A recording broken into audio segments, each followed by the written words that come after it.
20 MP का नाम दिया है। आपको मालूम होगा किस प्रकार से महाराष्ट्र में स्प्लिट हुआ था शिवसेना का, तो वहां तो एमपीज के नाम आए थे ना कि ये लोग अलग हो रहे हैं। तो यहां पर भी तो इनको बताना चाहिए ना कि वो 20 एमपी कौन से हैं, उनके सिग्नेचर कौन से 20 लोग हैं जो अलग हो गए हैं। लिस्ट तो ये देंगे ना ऑफिशियली। अब कहने के लिए तो मैं उड़ा दूं हवा के 22 एमपी मेरे साथ हैं, तो मुझे बताना तो पड़ेगा ना 22 कौन है। कोई भी कुछ कह सकता है, 28 में 22 मेरे पास है, 23 मेरे पास है, मैं बोल दूं तो। इतना मुझे मालूम है कि 12 लोग गए थे मिलने, उसके बाद 2-3 लोग और गए हैं शुभेंदु अधिकारी के छोटे भाई के साथ। 12 लोग वहां पे भूपेंद्र यादव के यहाँ मिले थे। तो ये तो मालूम है कि ये सब बीजेपी कर रही है। वहां पे शुभेंदु अधिकारी भी आए हुए थे, पहले से बैठे हुए थे, और 12 एमपी गए हैं शुरू में। ये तो मालूम है उनके छोटे भाई हैं, फिर वो 3 या 4 एमपी को लेकर के आए हैं। तो ये सब तो भूपेंद्र यादव के यहाँ बीजेपी में हो रहा है। दोपहर को अमित शाह जी का आज लंच था मंत्रियों के साथ में, और पत्रकार थे। पत्रकारों को कह रहे थे कि हम बहुत सारे हैं लोग जो हमारे साथ में हैं, बीजेपी के भी पुराने साथी, उनको ले आएंगे। शत्रुघ्न सिन्हा का नाम आ रहा है। शत्रुघ्न सिन्हा जैसा कहाँ पहुंची हुई हैसियत, अंतर्राष्ट्रीय स्तर पर जाने वाले लोग, हजारों सिनेमा किए हुए हैं, लोगों को इतना लोकप्रिय मनोरंजन उन्होंने किया है, इतने सीनियर है, पार्लियामेंट में कैबिनेट मिनिस्टर रहे हैं। उनसे मेरी बात हुई, उनको बदनाम कर रहे हैं, उनका नाम लिख रहे हैं, मालूम ही नहीं है। काकोली घोष इन सब चीजों को लीड कर रही है, आपको उम्मीद था ऐसा हो सकता है? काकोली लीड कर रहे हैं, वो तो समझ में आ गया। उन्होंने रेजिग्नेशन भी दे दिया। टेक्निकली अगर एक्सेप्ट कर लेती हैं चेयरपर्सन तो वो नहीं रही मेंबर पार्लियामेंट। आज वो कह रही हैं कि मैं चीफ विप हूं क्योंकि मुझे बनाया गया था।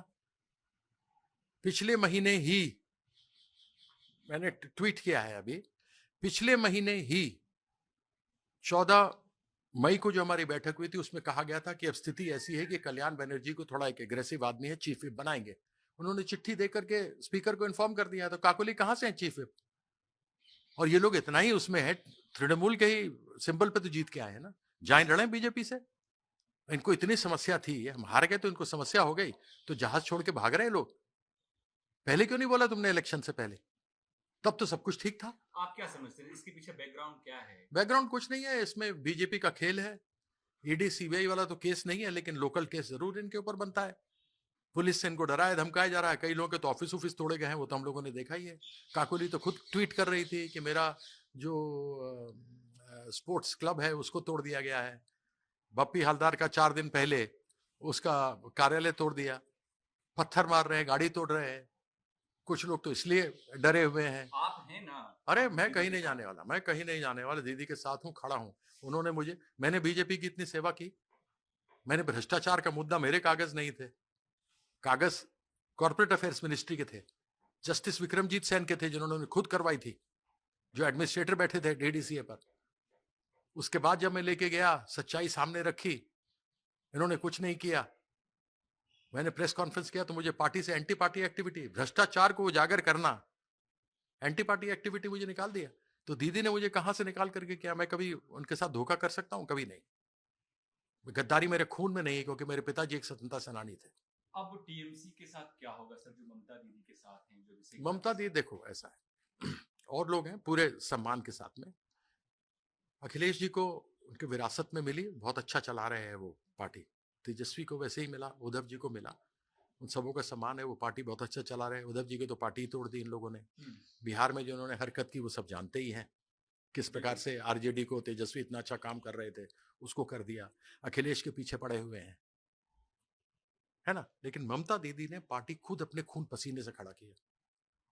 उनके माथा फाड़ दिया गया था, उनको बालों से घसीटा गया था, उनके रिब्स तोड़ दिए गए थे, ये पसलियां तोड़ दी गई थी, उनको मार के फेंक दिया गया था कि मर गई है ये। उसके बाद उन्होंने संघर्ष में खड़ा किया। तो मैं इन लोगों से कहूंगा जो जीते हैं, जाओ लड़ो बीजेपी के सिंबल पर, जीत कराओ अगर जीत सकते हो तो, क्योंकि वह परिस्थिति अब नहीं रह गई है। तुमने तब भी वोट लूटा था, तुमने हमें हराया है, हम हारे नहीं है। तृणमूल हारी नहीं है, हराई गई है। तो जो एमएलए और एमपी अभिषेक दा और ममता दीदी को छोड़ के उधर जा रहे हैं, अलग रुख अपना रहे हैं, उनके ऐसा साथ नहीं क्या कुछ है, होगा? ऐसा है, ये जो क्लेम कर रहे हैं 20 लोगों का, 20 लोगों की लिस्ट तो देंगे ना, उनका सिग्नेचर तो देंगे। तो मैं अपने लिस्ट में 22 लोगों का नाम लिख दूं? मैं भैया लिस्ट तो दूंगा। अब इनके पूरे नहीं हो रहे हैं तो अब ये डराएंगे, धमकाएंगे, प्रलोभन देंगे, पैसा देंगे, हमेशा करेंगे, जिसमें तो पैसे की तो कोई कमी नहीं है इनके पास। तो ये सारा कुछ किया जाएगा, बंदोबस्ती होगी, और बंदोबस्ती में वहां लोकल पुलिस का डर है, ईडी का है, सीबीआई का है, इतने बड़े नहीं 30 मार कहाँ है कि ईडी सीबीआई इनके ऊपर लगेगी। आगे कैसे ये लड़ाई लड़ेंगे सर आप लोग? ये लड़ाई लड़ी जाएगी। ममता बनर्जी एक फाइटर है, घायल शेरनी है, और घायल शेरनी बहुत ही खतरनाक होती है, वैसे भी सब जानते हैं। संघर्ष से निकलिए, संघर्ष करेंगे हम लोग, वापस आएंगे।